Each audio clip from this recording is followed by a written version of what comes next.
E aí, nação tricolor, fala família Tricolaço FC, sejam muito bem-vindos aqui a mais um vídeo do canal, Felipe Sandri na área, pra gente falar um pouquinho aí do São Paulo, obviamente, e da preparação do jogo que o tricolor tem amanhã, jogo para cumprir tabela, né? O São Paulo já foi eliminado da fase de grupos da Libertadores, mas o empate garante o São Paulo na próxima fase da Copa Sul-Americana deste ano.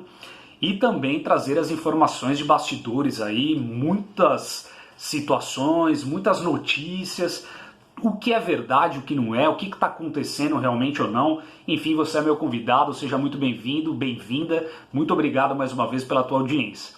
Gente, São Paulo hoje entrou com pedido de anulação do jogo entre São Paulo e Galo, Galo e São Paulo, jogo válido pela 7ª rodada do Campeonato Brasileiro. Naquele jogo, né, fatídico lá que o São Paulo começou alucinante, né, 30 minutos de um jogo quase perfeito lá no Mineirão. São Paulo conseguiu 2 bolas no travessão e conseguiu, teoricamente, sofreu uma penalização ali no gol legítimo até então, né, do Luciano, e o VAR ali foi acionado e acabou vendo que na verdade tinha um impedimento, se não me engano era do Júnior Alonso, jogador do Galo, que estava junto do Luciano disputando ali a jogada. E aí foi aquela imagem que não deu conclusão nenhuma da jogada, na verdade, e deixou mais dúvida ainda do que trazer esclarecimentos do impedimento marcado pelo VAR.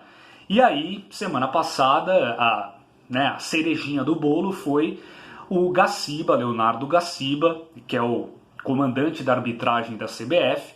Ele deu a declaração de que realmente ele admitiu, né, que ocorreu a falha naquela utilização do VAR e que realmente não era para ter invalidado o gol do Luciano, porque parece que eles colocaram a linha certa onde estava o Luciano, na marcação do Luciano, mas na marcação do Júnior Alonso a linha acabou sendo colocada errada e aí deu essa situação de que o Luciano estava impedido. É óbvio que a diretoria do São Paulo, né, o palmeirense Alexandre Pássaro e o Banana Raí, Banana Gestor Raí, fizeram esse movimento de anulação, claro, por conta de todo o burburinho que aconteceu nas mídias sociais, por conta do Gaciba ter admitido o erro, né, do VAR, e também porque o Grêmio, nesse final de semana, acabou entrando também com pedido aí na CBF, no STJD, enfim, pediu anulação do jogo também contra o São Paulo, porque segundo o Grêmio ele foi muito lesado em pelo menos 4 lances ali, 2 envolvendo o Reinaldo, naquela situação de pênalti em cima do Jeromel, outro pênalti em cima do PP, e enfim, e outras situações ali que aconteceram no jogo. Gente, vou dar minha opinião, quero muito saber a opinião de vocês, tá? Eu acho que isso tudo que o São Paulo está fazendo faz parte do jogo. Eu acho que a diretoria do São Paulo tem sim que fazer esse movimento, sim. Nesse ponto específico, eu tô junto com a diretoria do São Paulo, porque eu acho que o Grêmio está lutando ali por direitos que ele entende existir.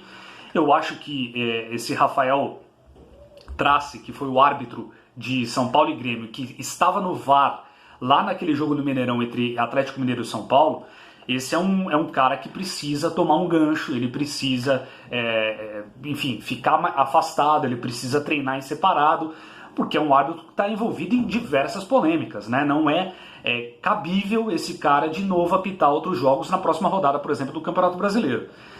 Primeiro ponto. Segundo ponto, eu acho que o Grêmio...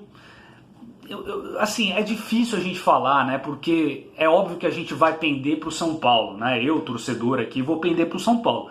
O São Paulo teve um pênalti não marcado clamoroso, né, no último jogo contra o Fortaleza, válido pela Copa do Brasil, no último segundo do jogo praticamente, e o juiz daquele jogo, não me lembro o nome agora, mas ele somente não marcou o pênalti porque ele já havia expulsado diversos jogadores, integrantes de comissão técnica, já tinha feito toda a porcalhada que ele fez ali no jogo, ter estragado praticamente o espetáculo, e só por isso que ele não quis se comprometer e marcar também o pênalti a favor do São Paulo.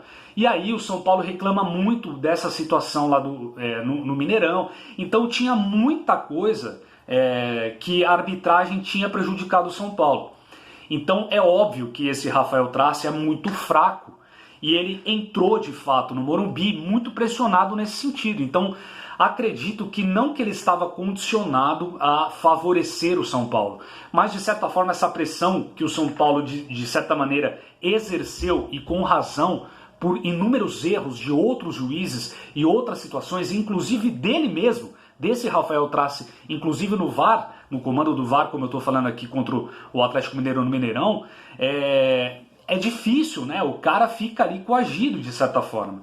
Então eu não acho que houve má fé desse Rafael Trace, eu acho que houve ruindade sim, ele é muito ruim. Ele não marcou os lances ali e, sinceramente, eu acho que o Grêmio também está exagerando demais. O Grêmio está tangiversando a coisa. Eu acho que o Grêmio vem jogando mal. A sua diretoria, o seu presidente é muito esperto, muito ligeiro de tirar o foco do Grêmio e colocar externamente, né? Eles estão no papel dele, né? Não vou falar aqui que... não vou recriminar o Grêmio. Ele está no papel dele. Acho que isso não vai dar em nada. Acho, inclusive, que o próprio pedido do São Paulo não vai dar em nada. É só mais para marcar território, e eu acho que faz parte sim, e nesse ponto específico a diretoria do São Paulo está certa. E de certa maneira foi uma certa reação a esse pedido do Grêmio, a essa solicitação da diretoria, da presidência do Grêmio em anular o jogo contra o São Paulo. Então o São Paulo imediatamente, após o Gaciba, né, na semana passada, confirmar que houve essa falha na utilização do VAR, na anulação do gol do Luciano. Então é uma maneira que o São Paulo, de certa forma, também se posiciona nesse xadrez político de bastidores que a gente sabe que existe. Como eu disse, eu acho que não vai dar em nada, nem no jogo contra o Galo e nem do próprio jogo aí contra o Grêmio, em termos de anulação. O STJD acho que não vai fazer nada, vai se omitir e, enfim, vai ficar do jeito que está. Mas eu acho que é interessante a diretoria do São Paulo também dar as caras, a diretoria do São Paulo ser ativa, a diretoria do São Paulo também mostrar que está defendendo com unhas e dentes o seu clube. Nesse ponto eu dou um crédito aí para a diretoria do São Paulo nesse ponto específico. É óbvio que tudo que eles já fizeram de ruim, eles têm que fazer 3 vezes mais de coisas positivas para a gente ter, para mudar um pouco a imagem dessa diretoria do São Paulo.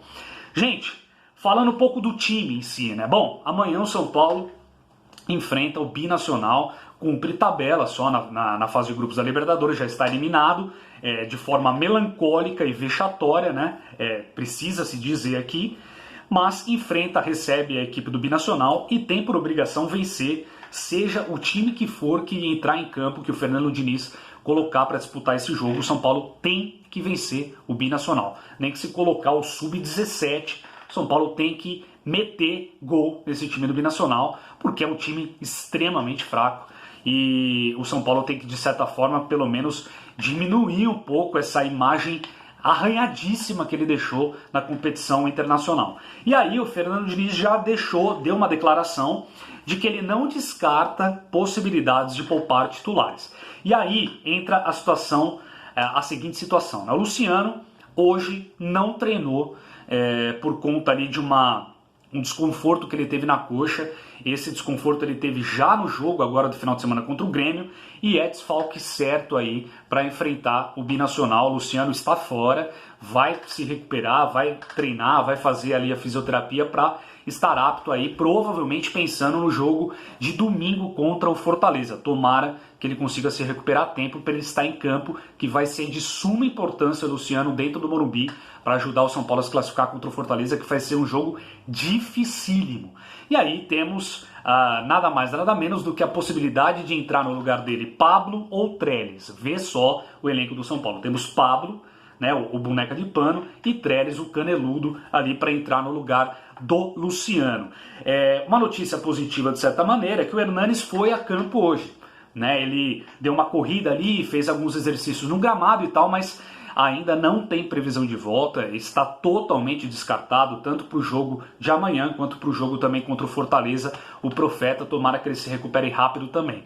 Então, não temos ainda uma ideia de time, o Fernando Diniz está fazendo mistério, ele não disse quantos jogadores e quais, de certa maneira, ele vai fazer a modificação, mas é muito certo, muito concreto que o São Paulo está visando a Copa do Brasil no final de semana, como eu disse, no domingo, jogo às 8h30 no domingo, lá no estádio do Morumbi, e o São Paulo está botando todas as fichas nesse jogo. Então, São Paulo precisa apenas empatar contra o Binacional amanhã às 9h30 no Morumbi para poder se classificar para a próxima fase da Copa Sul-Americana. Então, não precisa de força máxima, mas precisa sim dar uma resposta para o seu torcedor, precisa sim fazer o dever de casa, precisa jogar bem, precisa pelo menos se classificar para a Sul-Americana para não passar mais um vexame, que já basta todos esses que a gente passou nesse ano de 2020. Gente, é isso, aguardo os comentários de vocês, eu volto amanhã na análise do pós-jogo aí, tomara que com uma boa vitória, com um bom desempenho, um bom futebol do São Paulo, para dar motivação, dar confiança para esse elenco, para a gente ir com tudo para cima do Fortaleza no domingo e carimbar essa classificação para as quartas de final da Copa do Brasil, tá bom? Aguardo os comentários de vocês, muito obrigado pela audiência e vamos São Paulo!